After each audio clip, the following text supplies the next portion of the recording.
মোদিবাবু এসে কি সংবিধান চেঞ্জ করে ওনাদের মতো করে পঞ্চদশ সংশোধনী করেছেন, নিজের অধীনে করে নিজের মতো করে নির্বাচনের আয়োজন করছে নাকি? আবার ভারতের নির্বাচন জাতিসংঘ বলেন, ইউরোপীয় ইউনিয়ন বলেন, আমেরিকা বলেন, গণতন্ত্র মনা কোনো দেশ কি সমালোচনা করছে যে এখানে ভালো নির্বাচন হচ্ছে না? বেনজির হচ্ছে আওয়ামী লীগের শক্তি। বেনজিরা আওয়ামী লীগকে বাঁচিয়ে রাখে, আওয়ামী লীগকে ক্ষমতায় রাখে, এবং আওয়ামী লীগ তো এদেশের এখন কোনো রাজনৈতিক আদর্শ না। শেখ রবিউল আলম, আমরা যেটি নিয়ে আলোচনা করছিলাম, জাহাজুল কবির কাউসার যেটি বলছিলেন যে অন্য কাউকে দোষ না দিয়ে আমরা নিজেরা কেন একটা ভালো নির্বাচন করতে পারছি না বাংলাদেশে, যেটা আমরা প্রতিবেশী দেশে একটি দৃষ্টান্ত দেখতে পাই সবসময়। আচ্ছা, কাউসার ভাইরা নিজেরা নির্বাচন ব্যবস্থাপনা দখল করে দিয়ে যদি এই কথা বলে নিজেরা কেন পারছেন না, পারছেন তো, ওনাদের মতো করে পারছেন। উনি সুন্দর করে বললেন মোদী কি পদত্যাগ করেছে নাকি?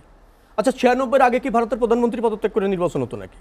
তখন কেন প্রয়োজন হয়েছিল ওনাদের তত্ত্বাবধায়ক সরকার? কেন প্রয়োজন হয়েছিল? ক্ষমতায় যাওয়ার জন্য প্রয়োজন হয়েছিল, ভালো নির্বাচনের দরকার ছিল।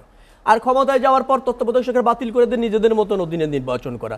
আচ্ছা, ভারতের নির্বাচনে কি আগের রাত্রে 66% আসনে ভোট পড়ে দিয়ে দেওয়া হয়? 7 দিন ধরে নির্বাচন হচ্ছে, বলছে 60 কোটির উপরে লোক ভোট দিয়েছে।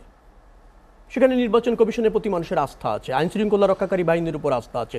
ওনাদের তো নির্বাচন কমিশন এবং আইন শৃঙ্খলা রক্ষাকারী বাহিনী নৌকা মার্কার প্রার্থীকে আগের রাত্রি উইন করানোর দায়িত্ব নিয়ে দেয়, পুরো ব্যালট বক্স ভরে ফেলে ব্যালট পেপারে সিল মেরে। হয় নাকি ভারতে তাই হচ্ছে?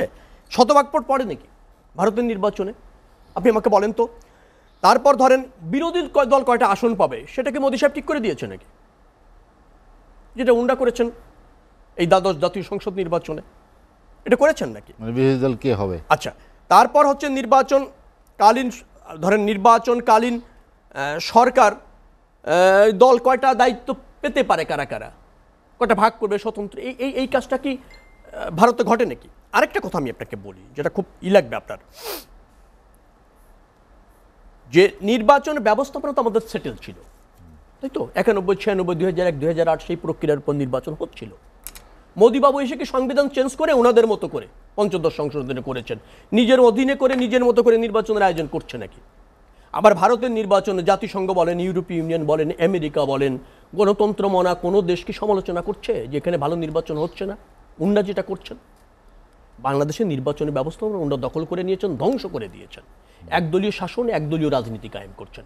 আওয়ামী লীগ একটা গণতান্ত্রিক রাজনৈতিক দল ছিল, ক্ষমতার মোহে সে এখন স্বৈরতান্ত্রিক শক্তিতে পরিণত হয়েছে। এইটাই তো সংকট। সেটি না হলে তো ভালো নির্বাচন করা যেত, ভালো নির্বাচন তো আমরা হচ্ছিল। তারপরেও উন্ডা সংবিধান সংশোধন করে উনাদের মতো করে 14, 18, 2024-এ যে নির্বাচন করেছে, মানুষ ভোট দিতে পেরেছে। এখন ভোটাররাই বিমুখ হয়ে গিয়েছে, ভারতের ভোটাররা বিমুখ হয়েছে, উৎসব মুখর পরিবেশে নির্বাচন হচ্ছে না। মূল প্রতিদ্বন্দ্বিতা হয়েছে কে? ধরেন এনডিএ বিজেপির নেতৃত্বাধীন, আর ইন্ডিয়া হচ্ছে কংগ্রেসের নেতৃত্বাধীন। হ্যাঁ, বিজেপি একক সংখ্যাগরিষ্ঠতা পাচ্ছে না, কংগ্রেস আগের চেয়ে অনেক ভালো করেছে। এর আগে আমার মনে হয় 2014-তে পেয়েছিল 44 আসন, তারপরের নির্বাচনে 52 আসন, এবার 100-র উপরে ক্রস করেছে এককভাবে কংগ্রেস। সেখানে দেখবেন যে বিজেপি কিন্তু এককভাবে সংখ্যাগরিষ্ঠতা পাচ্ছে না সরকার গঠন করার জন্য। তাকে ডিপেন্ড করতে হচ্ছে দুটি আপনার রাজনৈতিক দলের উপর। একটা হচ্ছে বিহারের জনতা দল, যেটা আর কি ওটা হচ্ছে জনতা না, নীতিশ কুমারের জনতা দল বিহারে। আরেকটা হচ্ছে আপনার চন্দ্রকুমার নাইডুর আপনার Telugu party, Telugu United party, এটা হচ্ছে অন্ধ্রপ্রদেশে। তাদের 30টির মতো আসন আছে, তার দ্বারস্থ তাকে হতেই হচ্ছে। এই যে সৌন্দর্য রাজনীতি, এই যে চেক অ্যান্ড ব্যালেন্স যে রাজনীতি, আপনার জোটের স্বর্ণাপন্ন কিন্তু এখন বিজেপিকে হতে হচ্ছে সরকার গঠন করবার জন্য। তো এটাতে কি হয়? জবাবদিহিতা থাকে। এটাতে কি হয়? করাপশন দূর হয়। এটাতে কি হয়? জননির্ভরতা বাড়ে। এটাতে কি হয়? যে জনগণের একটা প্রত্যক্ষ পরোক্ষ অংশগ্রহণের সমন্বিত সরকার হয়, যেটা গণতন্ত্রের মূল সৌন্দর্য। অর্থাৎ জনগণকে আপনি প্রত্যক্ষ পরোক্ষভাবে রাষ্ট্র ব্যবস্থাপনায় অংশগ্রহণের সুযোগ করে দিচ্ছেন, এবং সংসদ এবং জনপ্রতিনিধিরা জনগণের কাছে দায়বদ্ধ থাকছে, সরকারও জনগণের কাছে দায়বদ্ধ থাকছে। সেই প্রক্রিয়া ওনারা রেখেছেন। এক ব্যক্তির শাসন, এক দলের শাসন, বিরোধী দল ওনারা ঠিক করে দেন, বিরোধী দলের নেতাও ওনারা ঠিক করে দেন, সংসদে বিরোধী দলের নেতাও ঠিক করেন, বাইরে বিরোধী দলের চেয়ারম্যানও ওনারা ঠিক করে দেন। এইটা যদি হয় একটা রাজনৈতিক দলের চরিত্র, তাহলে তার বিরুদ্ধে আন্দোলন, সংগ্রাম এবং মানুষের ভোটের প্রতি অনীহা, এটাই স্বাভাবিক। আর বিরোধী দল হিসেবে, সর্ববৃহৎ রাজনৈতিক দল হিসেবে, জনপ্রিয় রাজনৈতিক দল হিসেবে বিএনপি সেই সংগ্রামে ব্রত থাকতে হয়, গণতন্ত্রের উদ্ধারের জন্য, ভোটাধিকার উদ্ধারণের জন্য চেষ্টা করতে হয়। সেই চেষ্টাটাই আমরা করছি। আজকে বাংলাদেশের দেখেন রাজনীতি এবং গণতন্ত্রের মূল সংকট হচ্ছে আওয়ামী লীগের ক্ষমতার মোহতা। রাষ্ট্রীয় দলটি তার চরিত্র হারিয়েছে, আমি এই কথাটা প্রায় বলি। আওয়ামী লীগ একটি প্রাচীনতম রাজনৈতিক দল ছিল, এখন সেটা নির্ভর করেছে আমলা, দুর্বৃত্ত এবং সুবিধাভোগীদের উপর। আজকে ওবায়দুল কাদের সাহেব বলছেন যে বেনজির তো আওয়ামী লীগের কোনো সদস্য না। আর বেনজির আওয়ামী লীগের সদস্য না, বেনজির হচ্ছে আওয়ামী লীগের শক্তি। বেনজিরা আওয়ামী লীগকে বাঁচিয়ে রাখে, আওয়ামী লীগকে ক্ষমতায় রাখে। এবং আওয়ামী লীগ তো এদেশের এখন কোনো রাজনৈতিক আদর্শ না, সুবিধাভোগীদের আদর্শ, সুবিধাভোগীদের প্ল্যাটফর্ম। সেই জায়গায় নিয়ে আপনি পুরো রাষ্ট্রটাকে একটা ভীতির রাজ্যে পরিণত করেছেন। একটা দাম্ভিকতাপূর্ণ সরকার, ঔদ্ধত্যপূর্ণ সরকার, এক ব্যক্তির শাসন, এক দলের শাসন প্রতিষ্ঠিত করেছিল। এটা আওয়ামী লীগের কিন্তু মজ্জাগত চরিত্র। আপনি দেখবেন যে স্বাধীনতার পরও কিন্তু আওয়ামী লীগ একই প্রক্রিয়ায় এগিয়েছিল, এবং সেই সংকটের থেকে এখনো পর্যন্ত কিন্তু বেরিয়ে আসা আওয়ামী লীগ পারেনি, দেশও বেরিয়ে আসতে পারেনি। 91, 96, 2001, 2000 আমি কথাটা বারবার বলছি, চেষ্টা করা হয়েছিল। সেই প্রক্রিয়াটা যদি অব্যাহত থাকতো, ধরেন আর 3-4টি নির্বাচন 2008-এর পর যদি আমরা এই নিরপেক্ষ সরকারের অধীনে করতে পারতাম, এবং রাজনৈতিক দলগুলি যদি প্রতিযোগিতায় অংশ অব্যাহত থাকতো, মানুষ যদি অবাধে ভোট দিতে পারত, তাহলে এই যে ক্ষমতা পরিবর্তন জনরায়ের ভিত্তিতে, এই প্র্যাকটিসটা বাংলাদেশে ইস্টাবলিশড হয়ে যেত। তার কুঠারাঘাত করেছে আপনার এই আওয়ামী লীগ 2008-এ ক্ষমতায় এসে নিজেদের মতো করে নির্বাচন এবং গায়ের জোরে ক্ষমতা থাকার মানসিকতার থেকে। সেটি হলে নিশ্চয়ই বাংলাদেশের মানুষ কিন্তু গণতন্ত্র মানুষ, বাংলাদেশ কিন্তু কোনো এক্সট্রিম পলিটিক্স বাংলাদেশের মানুষ কিন্তু পছন্দ করে না। আমরা একটা প্রতিযোগিতাপূর্ণ রাজনীতি, গণতন্ত্র, সংসদীয় পদ্ধতির সরকার, বহুদলীয় গণতন্ত্র বিএনপির হাত ধরে কিন্তু প্রতিষ্ঠিত হচ্ছিল। নির্বাচনে একটা বাক্য দেবো, কিছু অসন্তোষ ছিল, কিন্তু 13দশ সংশোধনীতে কিন্তু তত্ত্বাবধায়ক সরকার করে আমরা মোটামুটিভাবে ভালো নির্বাচন না, প্রতিষ্ঠিত নির্বাচন করছিলাম। গণতন্ত্রের উত্তরণ হচ্ছিল, নির্বাচন জনগণ অংশ নিচ্ছিল, স্বতঃস্ফূর্তভাবে হচ্ছিল, ক্ষমতার পরিবর্তন হচ্ছিল জনরায়ের ভিত্তিতে। সেই প্র্যাকটিসটা রাখা যায়নি শুধুমাত্র আওয়ামী লীগের ক্ষমতালোভিতার কারণে, সেটাই সংকট। সেখান থেকে বেরিয়ে আসতে পারলে নিশ্চয়ই বাংলাদেশের গণতন্ত্র, বাংলাদেশের সুশাসন প্রতিষ্ঠিত হলে প্রতিবেশী দেশ ভারত নিশ্চয়ই তার সাথে সুসম্পর্ক রেখেও উভয় দেশের ডেভেলপমেন্ট করা যাবে। আদারওয়াইজ ভারত বাংলাদেশের যে নীতি অবলম্বন করেছে, সেই নীতিতে ভারতই ক্ষতিগ্রস্ত হয়েছে, কারণ বাংলাদেশের জনগণের সাথে তার সম্পর্ক খারাপ হচ্ছে, একটা বিশেষ দলের সাথে সম্পর্ক থাকছে, সেটি কাম্য নয়, এবং তার মূল্য কিন্তু ভারতকে একসময় দিতে হবে।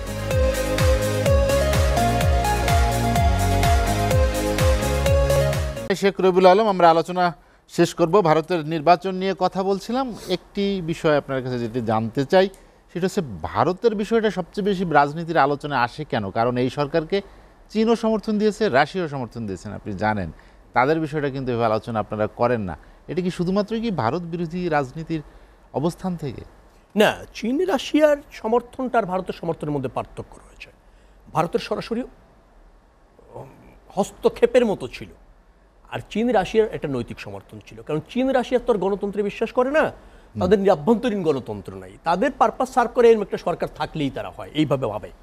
আর ভারতের যেহেতু গণতন্ত্র আছে, জবাবদিহিতা আছে, পার্শ্ববর্তী দেশ হিসেবে দ্বিপাক্ষিক স্বার্থ অনেক বেশি আছে, আমাদের জাতি হিসেবে তার কাছে প্রত্যাশাও রয়েছে একটা নিরপেক্ষ ভূমিকা, একটা ধরেন কার্যকর গণতন্ত্র প্রতিষ্ঠার ক্ষেত্রে ভূমিকা থাকুক, একটা দ্বিপাক্ষিক সম্পর্ক সাম্যের ভিত্তিতে সমমর্যাদার ভিত্তিতে থাকুক, এই প্রত্যাশাটা তো আমাদের অনেক সেই জায়গা থেকে রয়েছে। এবং ধরেন আন্তঃসম্পর্কও অনেক বেটার, দুই দেশের জনগণের মধ্যে বন্ধুত্বপূর্ণ সম্পর্ক তো চীন এবং রাশিয়ার থেকে ভারতের আর বাংলাদেশের মধ্যে বেশি, সেই জায়গা থেকে আমি বাংলাদেশের মানুষ প্রত্যাশা করে। ওই যে কাসার ভাই কিন্তু খুব সুন্দর একটা কথা বলছিলেন যে ভারতের কাছে আমরা চির ঋণী। হ্যাঁ, তো ঋণী এখন কি পরাধীন হয়ে আবার সেই ঋণ শোধ করবো ভারতের কাছে? সেটা যদি যারা ভাবে, নিশ্চয়ই তারাই হচ্ছে ওই যে বললাম ভারতীয় আধিপত্যবাদের এজেন্ট। আধিপত্যবাদ ভারত যেটা বাংলাদেশে করতে চায় তার এজেন্ট হয়ে যায় তারা। ঋণ এক জিনিস আর পরাধীনতা আরেক জিনিস। পরাধীন হয়ে কখনো ঋণ শোধ করতে হয় না। যারা এইভাবে ক্ষমতায় থাকতে চায়, আমি আবারও বলছি, তারাই হচ্ছে ওই যে বললাম আপনাকে যে ভারতীয় আধিপত্যবাদের এজেন্ট। প্রধানমন্ত্রী নিজে বলেছেন, ভারতকে আমি যা দিয়েছি তা কখনো ভারত ভুলবে না। আচ্ছা, আমি জিজ্ঞেস করতে চাই কি দিয়েছেন?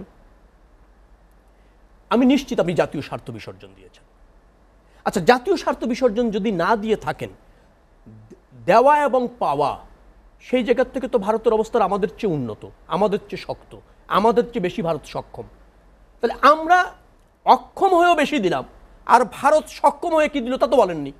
আপনি যদি বলতেন ভারতের কাছ থেকে আমি যা এনেছি তা এ জাতি ভুলতে পারবে না, তাহলে বলতাম আপনি সঠিক বার্গেনিং করেছেন, এনেছেন, কিন্তু আপনি বলছেন দিয়েছেন। আমরাও বলছি আপনি দিয়েছেন ক্ষমতায় থাকার জন্য, এবং ভারতের যে আবারও বলছে আধিপত্যবাদী যে শক্তি সেইটার অংশ আপনি হয়েছেন জাতীয় স্বার্থ বিসর্জন থেকে শুধুমাত্র ক্ষমতার থাকার মোহর কারণে। আলোচনা শেষ করবো জি। আমি এক বাক্য দিয়ে শেষ করবো। কাউসার ভাই দুটি কথা বলছিলেন, 17 কোটি মানুষের মধ্যে নাকি তত্ত্বাবধায়ক সরকার পাওয়া একজন যায়নি। আসলে কাউসার ভাই আইনজীবী হয়ে কেন এটা বলেন বুঝি না। তত্ত্বাবধায়ক সরকারের প্রধান কে হবে সেটা সংবিধানে নির্দিষ্ট করা ছিল, 17 কোটি মানুষের মধ্যে খুঁজার কোনো সুযোগ ছিল না। সংবিধান অনুসারে তত্ত্বাবধায়ক সরকার হয়েছিল ইয়াজউদ্দিন। আচ্ছা, 111-এর যে সরকারটা হয়েছিল 2 বছর ক্ষমতা ছিল, উন্ডা বলেন এটা উনাদের সৃষ্টি, উনাদের দাবি, উন্ডাই বলেছেন, সেদাই উনাদের। তত্ত্বাবধায়ক সরকার সংবিধান অনুসারে ইয়াজউদ্দিন সাহেব হয়েছিলেন, উন্ডা মানতে চান নেই, এবং যে 111-এর সরকারটা হয়েছিল উনাদের সৃষ্টি করে, এই দায় উনাদের। আমি এ কথাটা প্রায় বলি যে যদি তত্ত্বাবধায়ক সরকারে কোনো ত্রুটি বিচ্যুতি থাকে, আওয়ামী লীগের উচিত ছিল পঞ্চদশ সংশোধনীতে সেটা বাতিল না করে সংশোধন করে আরও স্বচ্ছ, আরও গ্রহণযোগ্য, আরও নিরপেক্ষ করা, সেটা তারা করেননি। ক্ষমতায় থাকার জন্য তত্ত্বাবধায়ক সরকার বাতিল করে আজকে সংকট সৃষ্টি করেছেন।